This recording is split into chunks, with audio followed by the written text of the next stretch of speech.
Hey y'all, welcome back to the Film School Dropout. I'm joined today by my good friend Kyrah. Hi. And Kyrah is not a film school dropout. She is actually still at NYU Tisch grad film program. And today we're getting into the tea of what that is like, what it means to actually make a film. And we're just going to learn a lot. So, are you excited? Yes. Just to preface, this is my experience. You know what I mean? And one that, it may not be the same across the board, but this is the things that I tell you are true. Yes, because we all have different experiences. You know what I mean? And that's a period. You know? Because I came up in there and I said, I gotta go. Where's that? Yeah, I said, oh, let me exit stage left. But not really, though. So, yeah, today we're going to start with asking Kyrah, where are you from and what made you want to go to film school? Thank you so much. I am from Cartersville, Georgia. Cartersville, Georgia, y'all. Stand up. You better rub. Well, okay, if we really repping places, I'm also from Jacksonville, Florida. Yeah. But either way, I'm from the South, small town, Period. small town vibes. Period. And then you how did I get into film? What made you want to go to film school? Such a good question. You know what? I feel like I told this story so many times. I mean, but y'all don't know it. But I always loved movies, and it was a very much escape place. I've been very dramatic since I was a little girl. At that age, I did think I was going to be in front of the camera. Mm-hmm. As an actress? Right. Okay. I wanted to act so bad, and so the first movie that I remember watching that really stuck with me, and this might be a little bit because people say they don't like the movie, but I stick beside it. Which to movie? This day. Catwoman with Halle Berry. Catwoman with Halle Berry. No, because that movie was like a childhood memory. It sticks with you for some reason. Mind you, that was my. I don't know if we can cut on the. You can. Thank you so much. That was my shit. No, I would scale the couch. I was a cat. I was Catwoman. Period. And I did that for 2-3 months. I always thought the police officer was too cute.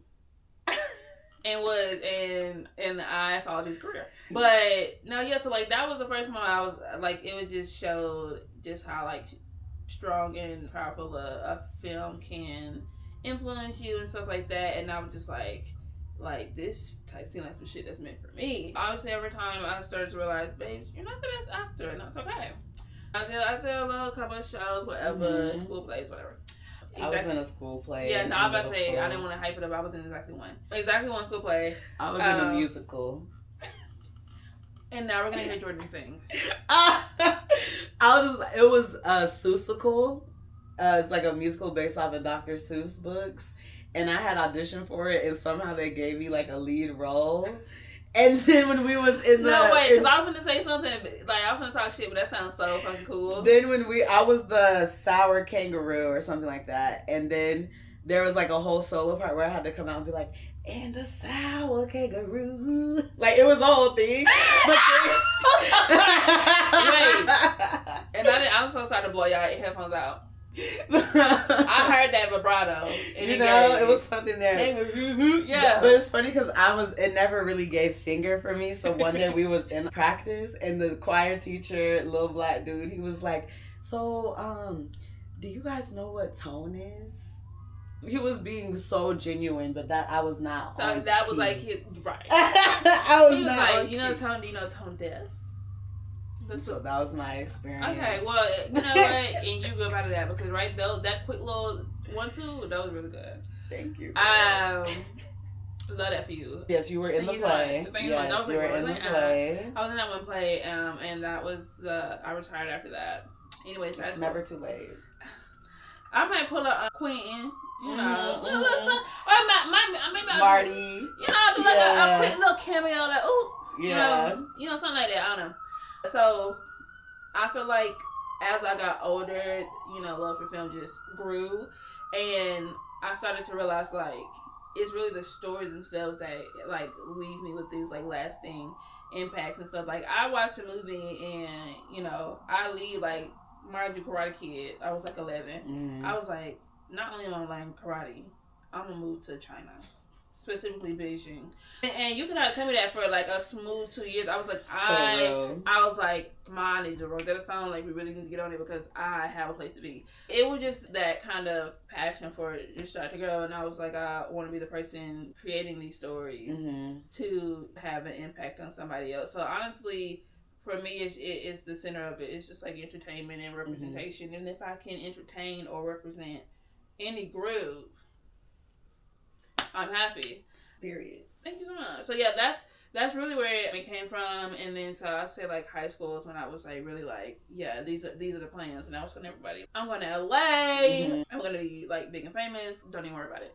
Well, high school ended and I was like going for college and stuff. I did get into a California school, but the cost is crazy, and that was my first real adult situation. I was like, money is real. That's crazy. So I went to a school in Georgia. I went to Georgia State.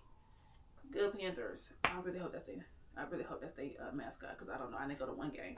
I went there, and no shade at all to the program, but actually all the shade. It's more of it was supposed to be like a production degree, but it was a lot more film theory. So you know, at the end of that college career, I was like, damn, I really don't know shit about industry. I don't know how to make a film. I've never made a film. And so my lecturer at the time was telling me, I see something like I see like your passion for it. So he kind of catered the classes more towards like giving me assignments, like putting me on like that was my first time being on a set. Like I got to do the commercial and stuff, you know, just sewing into me, because he was like, I see that you really want to go somewhere with it. And I was like, I do. And that was actually my last year. That was my senior year. And he was like, you should apply to NYU. And I was like, okay. Mind you, I didn't even know, like, I didn't know the top film schools. I didn't know NYU was like, and yeah, like I knew the school. I didn't know it was like a top film school. And he was like, yeah, I just applied. I got in. I think that you can definitely get in. And I was like, oh my God, her. So that summer, I made my first film. It was like a little silent film, black and white, real cutesy. And I spent the whole summer getting this application together, and then I got in, and here I am today. We love to see it. Thank you so much. How did you respond when you got your acceptance letter?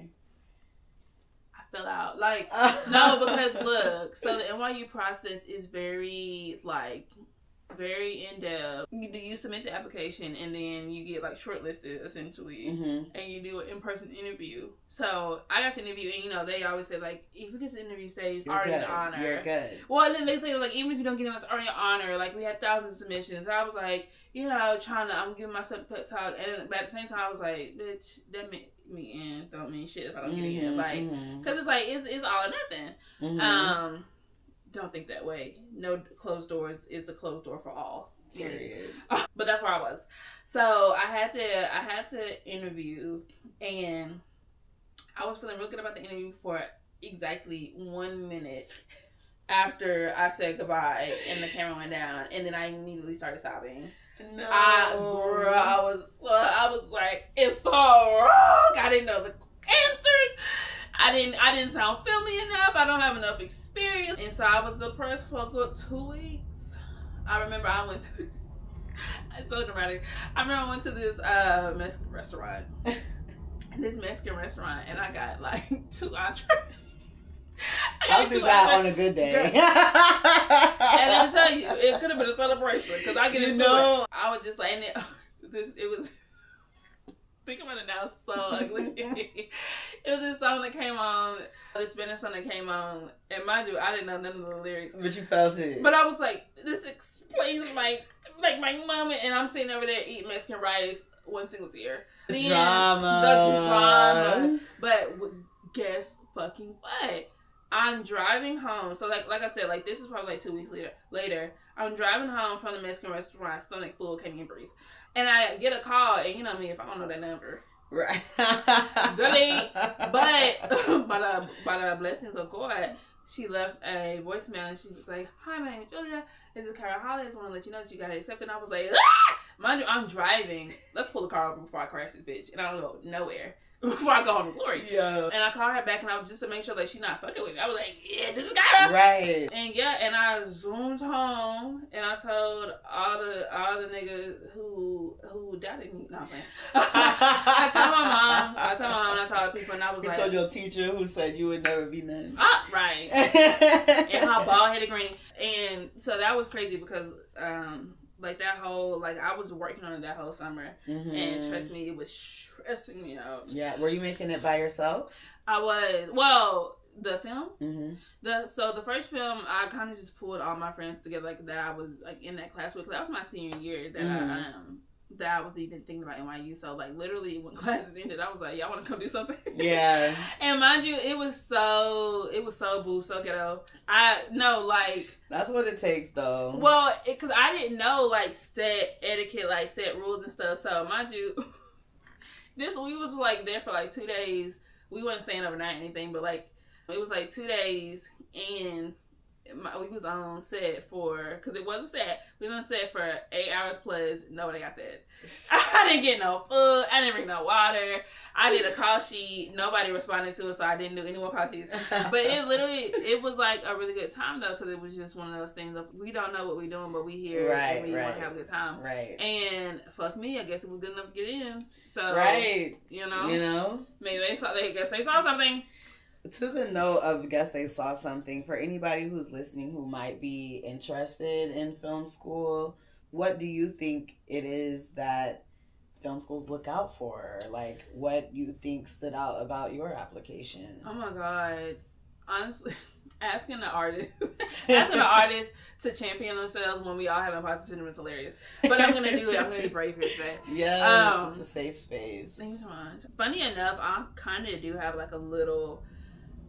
Okay, I'm gonna say insight, but not really. Like, please don't think that I'm gonna get you in. Everything with a grain of salt. Everything with a grain of salt, and things change. I got in when I got in, but I literally have said if it was a different year, it could have been no. Yeah. Because like, and that's just real. You know, it's real people looking at it. Everything is very subjective, but I would say it's really, do you have a unique perspective, and it doesn't have to mean like you have this long body of work, but do you have like something that you want to say that is unique to you, and it doesn't mean it's never been heard before, because you know a lot of the films that I make are, you know, black centered, black focused, from that perspective and that kind of environment. And trust me, I'm not the only black filmmaker in the world, but it's unique because it is specifically mine. They want to know about you. They want to know who you are. It's a very collaborative community, so you know they want to know if you're a collaborator. And, you know, obviously you have to submit some visual and some writing and stuff. So it's really just seeing like what that, you know, that potential that you have. So but what I'm saying is they're tapping into the potential that you have. A big part of it, I think, is when you do the interview with them, because it is a cohort. So they're trying to put people in a cohort that will do well with each other. If I would say anything is like, don't try to go in being somebody else. Be truthful to what you can bring and what you like, who you are in the films that you want to make. And and also, like, you know, because it's New York, and trust me, New York is not a cheap place. Neither is NYU. And the debt is there. The debt very much is there in New York. The debt is. Yeah, New York is expensive, and at the end of the day, with a lot of these programs, I would say for both the MFA and the MBA, they do just want you to be confident of your voice and what you want out of the program, what you're bringing to the program. So I think, to your point, just being able to communicate your unique point of view will get you far. 100%.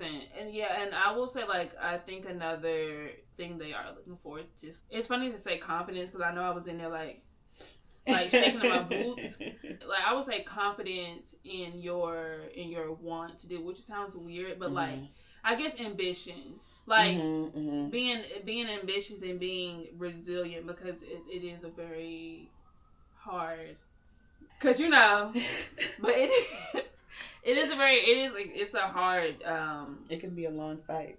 And history has shown. So what I think is funny is, as a business student who came over to the film side for a little bit, in my mind the film world was gonna be so much more like chill and like Girl. creative, relaxed. Meanwhile, Literally could not be more wrong. The film side is very much more intense because people are just a bit more passionate about what they're 100%. Doing. And like anytime you mix in creatives, it's like life or death. And it's so funny because like 100%, but also like you can never really escape the business side either. And something about like that business and creative can clash so much because like and mainly where it's just like your creativity is so big and your money is so short. So it's like a lot of trying to make it work, you know, trying to make $1 out of 15 cents. Yes. And obviously it never works. But yet we tried. That is the definition of insanity. Right. And then but then like you said, strong personalities. Yes, it is life and death because it's my shit on the line. Yeah. And people put a lot of money and effort on the line, so. Money and time, both, you know, they say you can get money back, but sometimes you can't. Right. Sometimes you can't. And one of the 3 things they always say, you either need more money, more time, or more people. And it's like, sometimes you need all 3. I literally have to say, and sometimes you need all 3 of them. And you know? And when you're there, it do feel like, maybe I just go jump off of that cliff over there. Maybe. And maybe that's the movie. You know, maybe it's a doc. Speaking of the movie and just kind of some of those little nuances that come in to making a movie, I am under the understanding that you're currently in pre-production for your thesis film. Wait, no, because you kind of gagged me with that segue. I was like, she's a podcaster. Okay. But yeah, I am, yeah. So tell the chat, like, what is a thesis film? What does that mean? What does it look like? Yes. And then tell it, just start there. Okay. First chat, am I cooked? Ew. I always wanted to do that. I'm sorry. You can cut it. Please cut it. TBD. Right. So I am going into my thesis year at NYU, which like is very exciting but also very daunting. What is a thesis year for people who don't know? Yeah, so a thesis year basically that's considered a 4th year at NYU. You can graduate your 3rd year, but like most people don't. So yeah, thesis year is literally it's all about thesis. Writing the script, you have a thesis advisor, all these different things. And yeah, so that's kind of where I am now, just kind of in the summertime. And you were saying process. Yeah, how did yours end up being like earlier? What has been your so third year is the last year of classes, and so typically like in a more I guess normal sitch I would have done in my 4th year, but this film is actually so to give a little context. Every year of Tish, like there is like the film of that year that you do. So first year is definitely like a boot camp. So we have actually 3 films. It's MOS, LCS, and Spring Narrative. Yes, and then second year is the second year film, and then 3rd and 4th year is thesis. But so yeah, that was actually supposed to be my second year film. And it kind of all fell apart like right before I was about to go in production for it. So I ended up having to like pivot and do another film, with the promise that I'll be coming back to this film. So, and, in hindsight, definitely, not meant for a second year film because I would say second year film is the biggest film to date that we do, but it's not thesis. Mm-hmm. So thesis, you get like 2-week time period to really film it. The gear package that you get from NYU is a lot bigger. Mm-hmm. You get a little bit more money. Not a lot. Because that's one thing they have to, you know what, not too much. I love NYU. But like I said, the money is short and that's all across the board. Mm-hmm. Please know that, Yeah, film school is not only expensive tuition-wise, but you are self-funding your films. A lot. But what's so great is that you own the film as well. So I will say, like, that was something not necessarily unique to NYU, but, specifically, like, schools in Cali, like, they funding everything, but it's also theirs. So it's like, so that's kind of the handoff. And I will say, like, that is something, and which is, like, a whole nother thing, but, like, ownership is something that I'm learning a lot more in this particular process, doing thesis, because it is on a bigger scale. But, so, anyways, the film that I'm doing now was originally supposed to be a second year film. It didn't work out. So, and I knew it was something I wanted to tell and definitely tell before I left NYU. Mm-hmm. So I was like, you know, we'll do it for thesis. And that has, you know, been a blessing for sure.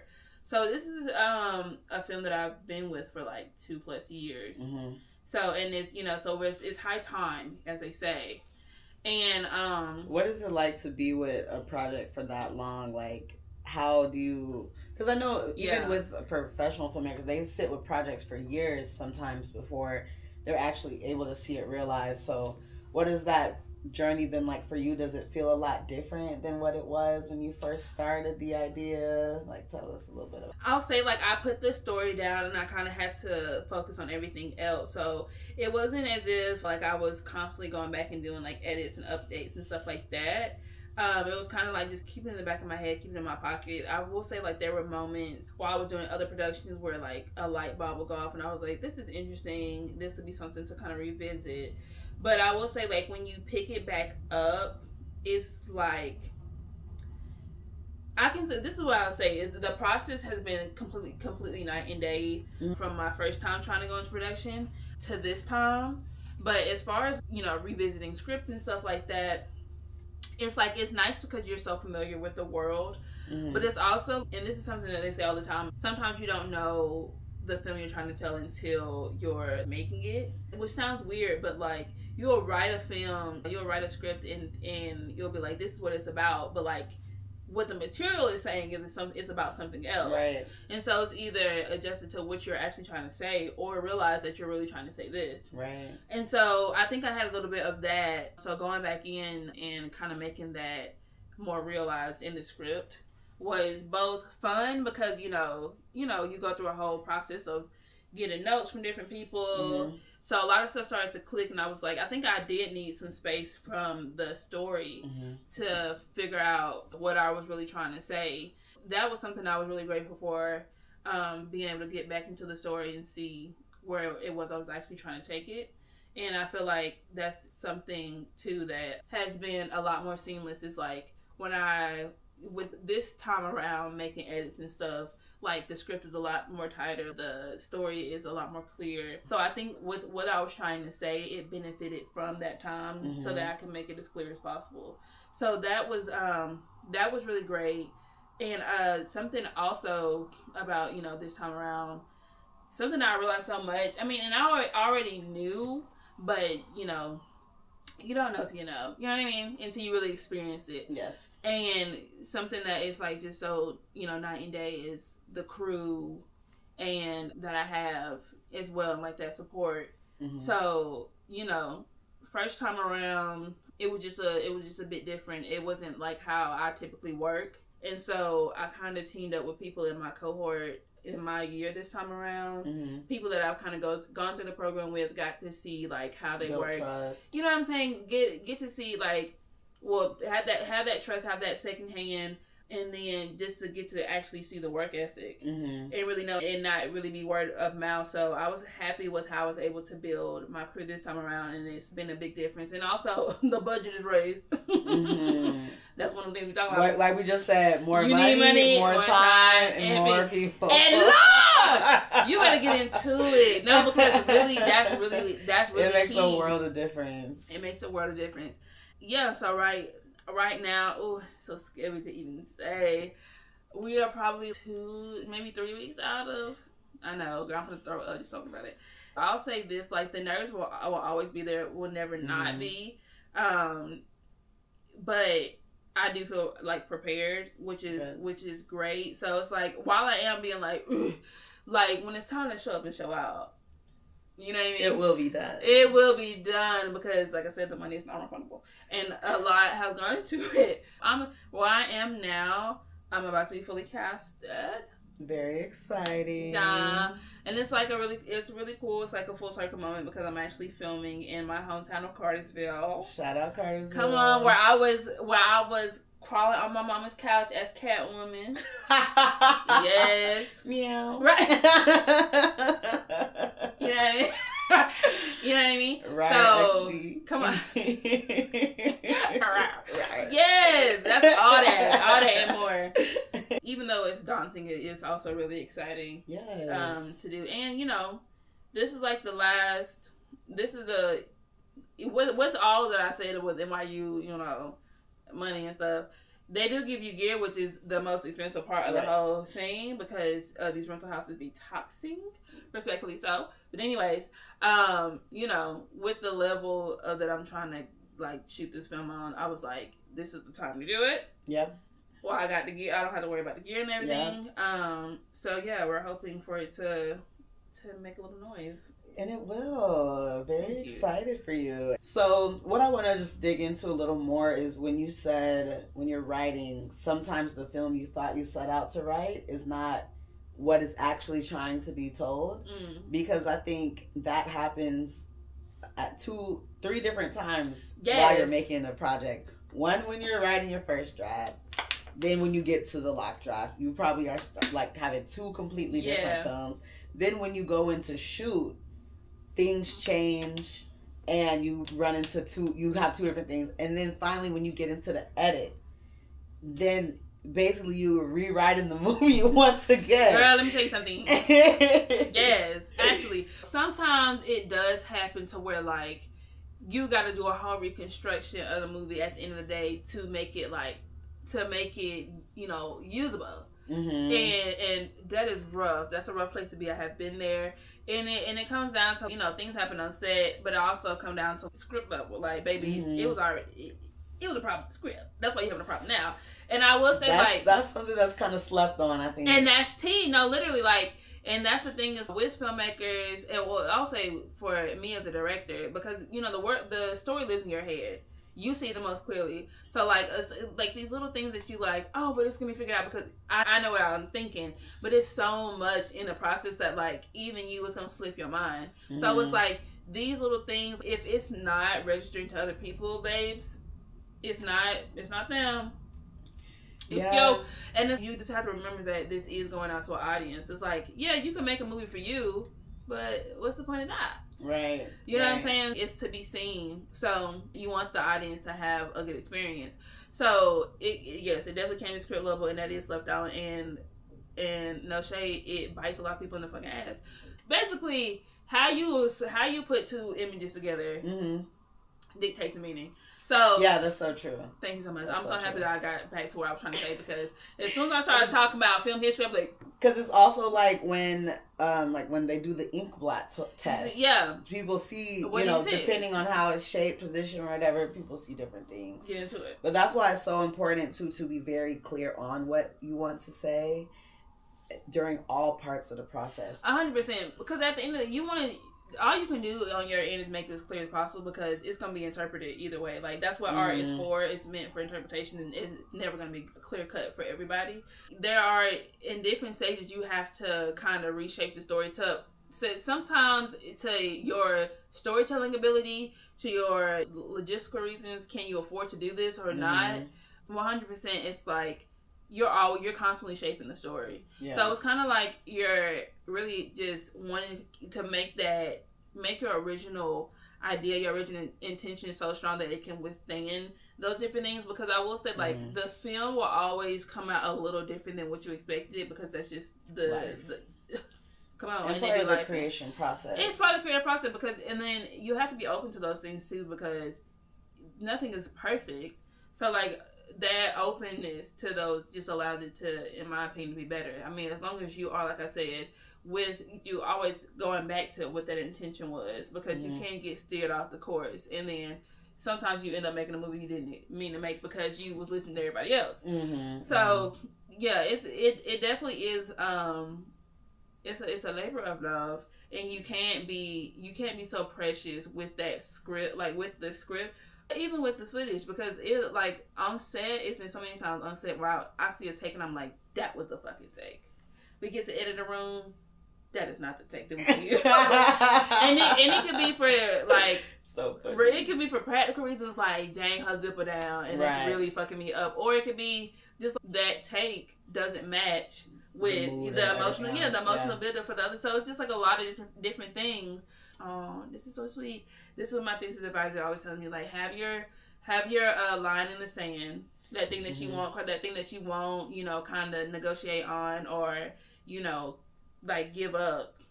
And make sure that it's something that's courteous or that is necessary, and then everything else to be open and be willing, because you don't want to restrict yourself so much, and then you end up hurting the film in that process. So, you know, with this, like with the changes and stuff, I got my lines in the sand. Yeah. And I'm like, this is the core of the story. This is what I'm trying to tell. I'm only looking for ways to make that stronger. Yeah. So. And and maybe a scene or two is gonna get flipped around in the cut. Maybe she gonna see something before she sees something else. Who knows? We don't know until we know. And we don't know. Part of the journey. Star Wars. Ask him about it. Part of the journey. Ask him about it. I'm not your father, or I am your father. You are not the father, right? You have to cut the time I'm yelling, because that's really a lie. She said, "I'm Maury." Right. So another question I have for you is, because you just said that you're like wrapping casting at the moment. How do you know you found the right actor? You know, and I will say it's not a myth, because I will say but it's very rare. Newer directors will have the idea, like they'll just know, like it's gonna be like a bing. And I will say, like, not just that I've never had those moments, but it's not in the way that you're thinking, like. You know, because you have somebody come in for a callback. It's funny because I recently did my in-person callbacks. And really and truly what you're looking for is not the person that read it perfectly or whatever like that. Because you don't want, you know, you have an idea how you want it to be read, but it's not always, like I said, don't be married to any idea. So I'm not necessarily looking for somebody to nail it on the first take. I'm looking for actors who take adjustments, who are listening, who are present, and who can be quicker on their feet. Because you know, film is very quick. It's very you know what I'm saying. But you also have to be very flexible, girl. Because trust me, I'm bending each way and to make it happen. So that kind of is something that happens across the board. And then also somebody with a good attitude. That is so important. Oh my God. People don't understand. No, listen. Because mind you, you're going to be with this person how many days on set? For how many hours? Yes. You're basically family. You're basically y'all going on a trip. You're on our favorite rocket ship. And that's what I'm saying. And do we want to be zooming through the sky with this person? You know? But no, like literally their personality is also a big thing too. But like, so like, you know, typically how I do a callback is I have them read the lines, read the dialogue for the reader, and then I give an adjustment. There I'm just trying to see, like, can you take adjustment well? Are you open to adjustments? Because, you know, there's some actors that are like, I did it how it's supposed to be done. And I'm like, oh, well, let's try this way. It's really looking for people who are kind of, I don't know if moldable is the right word, but, you know, kind of chameleon in that way, that really can play ball, because that's really what we do in the day been playing. We're trying to figure out what best to bring the story to life. People who are open to play, people who have a good understanding of like the story and maybe the objective, just like the overall arching like theme of what we're trying to tell, which is also I feel like really important, because like while like, you know, sides don't give the whole spiel, like you know, you give them the log line, you give them these things. Actors who can kind of be attuned to what you're trying to tell, even off that, I've just found is really great, and it just means like they have a deeper understanding about like human connection and stuff like that. So yeah, that's really what I kind of look for, because yeah, it's just not realistic to be like, I immediately need to be like, you're the one. Right. Because that's what I'm saying. And it's like, it's so many different things that actors do, because actors really are chameleons, so you have to allow that transformation to happen. A lot of people that I casted this time around, it wasn't because they no knows. You know what I'm saying? But it was people that were like passionate. I could work with them. They really loved the story. It resonated, and I could see, and they were truth tellers in a sense. So I was excited. Very, very, very, very. So that's what's up. That's good to hear, because sometimes as someone who's like going into first time directing, I would imagine like, you know, you do the audition, you're like, yes, it's you. Yeah. And you know what? And something is so real, and something that I have like myself been like really worrying is a big part of it is your directing. And it's like, and it is one of the things that is a part of the things that is daunting, because it's one of those things is like you get better by doing. So, you know. Because what does being a director mean to you? Oh my God. Girl, that nigga with them hot wings ain't got nothing on you. So you doing some good questions. What does directing mean to me? Well, directing for me, you're kind of like a craftsman. I'm like Pinocchio daddy. You know what I mean? Well, I'm a writer director. So from script level, like I, create this world, but also I feel like directing is taking those words and putting it on the screen and giving it a visual style, visual story. It's really bringing that story to life and giving it specificity in the ways that it's shot and the way that you kind of craft the story with the actors as well. I feel like I'm a director, like an actor's director, meaning like I really love working with actors, and I feel like they, as much as me, bring out the best in the story, and it's really a collaboration.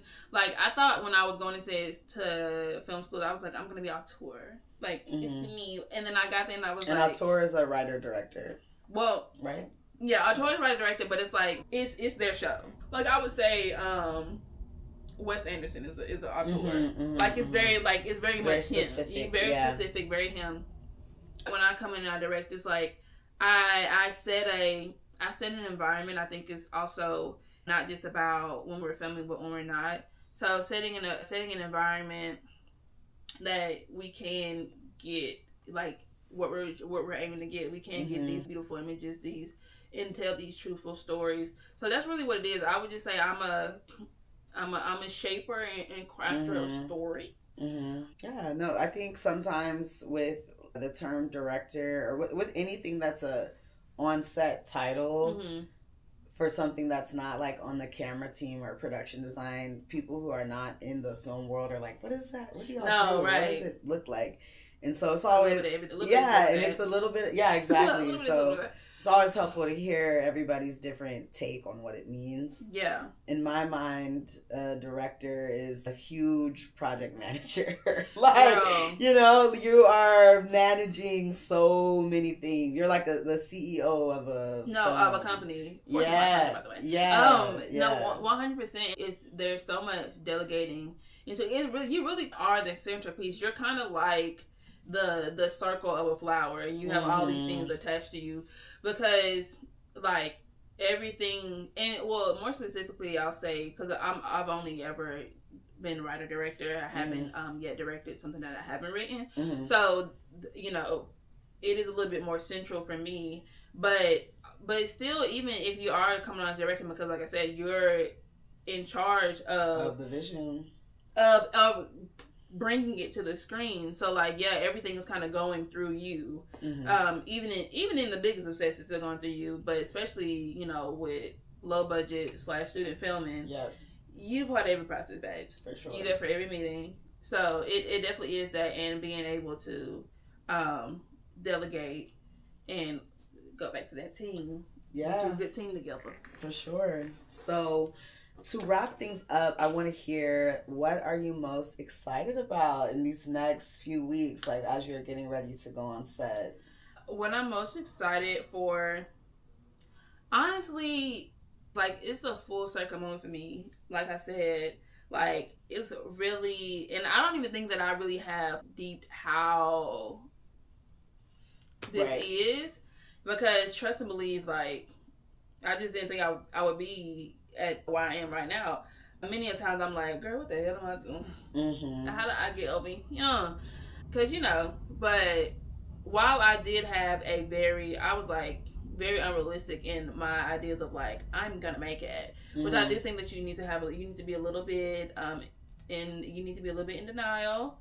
A little bit. I don't even. Denial's not the word. A little bit crazy. A bit cuckoo, because you can't be too real. You need to have some wins. You can't be too realistic with yourself, because otherwise you'll take yourself out before you gotta have that Kanye energy. Come on, Gemini. Yes. Oh yeah, it's Gemini season. My birthday is coming up. Anyway, what I'm most looking forward to, what I always look forward to, is working with actors. This will be my first time working with minors. So we got 2 children in there. That's always like literally you cannot steal my joy when I'm working with my actors. Yeah, I feel like every director look you want to act lucky. Like just a little bit. Because I'm like, why is this some of y'all have such beef with these actors? You want to be them. Right. Anyways, I'm looking forward to oh my gosh, so my family, it's just a lot of history going into this for me because the houses that I'm filming at, like at all the locations, I have like some type of personal connection to the locations. Like I'm filming at my family homes that have been in our like family for years. Beautiful. Yeah, so which is really cool. And like all the locations, there's somewhere that I've like grown up in or been there. And my family is helping out. They're so cute and sweet. They don't know anything about film, and they keep asking me questions that I couldn't possibly answer until like the week of. Yeah. But they're so sweet and supportive. My mom is gonna be working on set. She took off of work, and you know, you better get into it. My mama don't play about me. Come on, so she gonna be up there. I'm trying to get her to act. And you know what's so ugly? You want her to be one of the church people? Yes, I want her to fall out. I was like, Mom, can you fall out for me?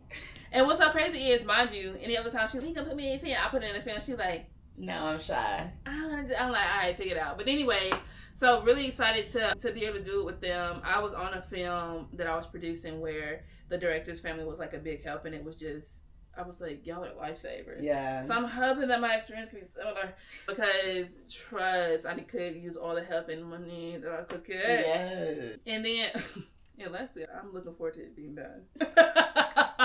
I am. Because as much as I love, and I love, like, this is a beautiful process.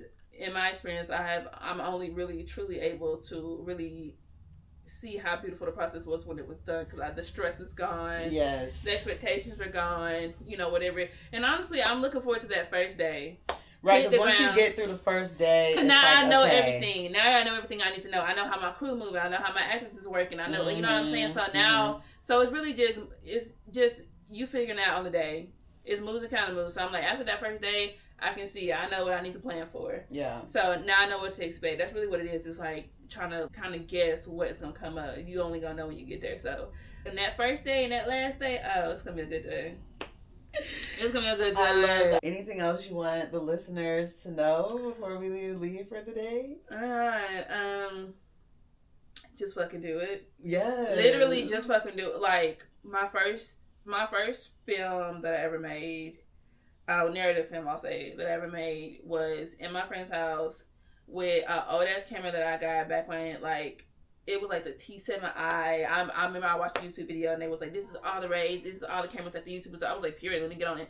So, like, a little flimsy tripod and a couple people from my school, and we slapped it together. I edited it myself, like, and mind you, I didn't have experience in none of it. I just did it.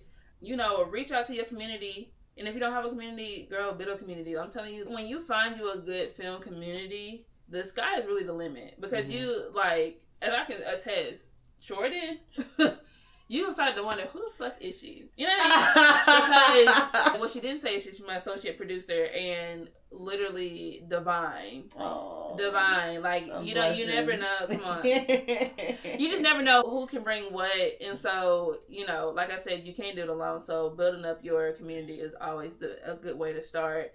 And don't put restrictions on yourself and say like, oh, it needs to look like this, it needs to do like this, because the only way you're going to get better is when you start doing it. And it's a muscle at the end of the day. Keep doing it, and you're going to look back and be like, damn, these movies is kind of hitting. Right. Because I'm not going to lie, like my first film to like my most recent film, I was like, oh. Whoa. She's doing something here. Yes. So yeah, I'm like, it takes time, enjoy the process, and just do it. # Nike. Period. Not sponsored. Yes. Yeah. Oh my God, but thank you so much for having me. Thanks so much for coming. We're going to spin the block once you're done with your production and get your reflections. And girl, hopefully I'm still here to tell the tale. Okay, because production get hard. But yeah. Yes. But in all seriousness, I am excited for the full debrief of the tea. Yes. I'm going to let you know all the ins and outs. Yes. I'm going to let you know how much the bank broke me. We really should talk about that. Get into the no. Like, I want to get into. Yeah. Because it was, and sometimes it's like convenience, and it's yeah. And how much you think you're going to spend more. I'm about to say add a little bit to that. Every time. Every time. Every time. How you money? It don't matter how good your producer is. No. And sometimes look, that's next episode. But yeah, tune back in. I will be coming back to tell you all the tea. Thanks for listening, y'all. See you next time. Thanks. Bye.